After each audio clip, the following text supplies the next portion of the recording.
ചുള്ളിന് ബീഫാണ് വെക്കുന്നത്. ആവശ്യമായിട്ടുള്ള സാധനങ്ങൾ. അപ്പം നമുക്ക് വീഡിയോയ്ക്ക് പോകാം. കുക്കർ വെച്ചിട്ടുണ്ട്. കുറച്ച് വെളിച്ചെണ്ണ ഒഴിക്കണം.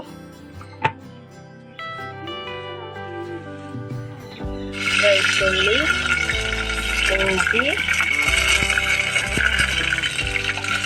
സവാള, പച്ചമുളക്, വേപ്പിൻ്റെ ഇല ഇതൊക്കെ ഇട്ടിട്ടൊന്ന് വഴറ്റാം. ഉപ്പിടണം. പൊടികൾ മുളക് പൊടി, മല്ലിപ്പൊടി, മഞ്ഞൾപ്പൊടി, മസാല, കുരുമുളക് പൊടി. അതൊന്ന് ചൂടാവട്ടെ. വഴറ്റി വന്നോ ഇനി കഴുകി വെച്ച് അതിലേക്ക് ഇടാട്ടാ.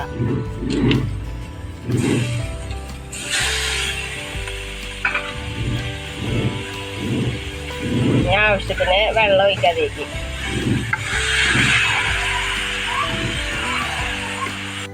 വേവിക്കാൻ പോവാണ്. അതോടെ വേവട്ടെ. അപ്പോൾ ഇത് ഇറച്ചി വെന്തു.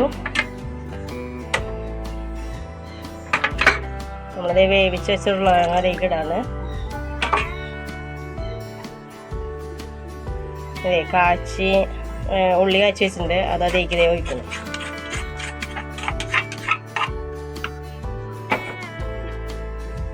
പിന്നെ കുറച്ച് മല്ലിയില, പുതിനയില ഇടുന്നുണ്ട് കേട്ടോ. അപ്പോൾ നമ്മുടെ ഇന്നത്തെ ഇറച്ചി കൂട്ട റെഡിയായി. അപ്പോൾ നാളെ മറ്റൊരു വീഡിയോ ആയിട്ട് വീണ്ടും വരാം. Okay, by.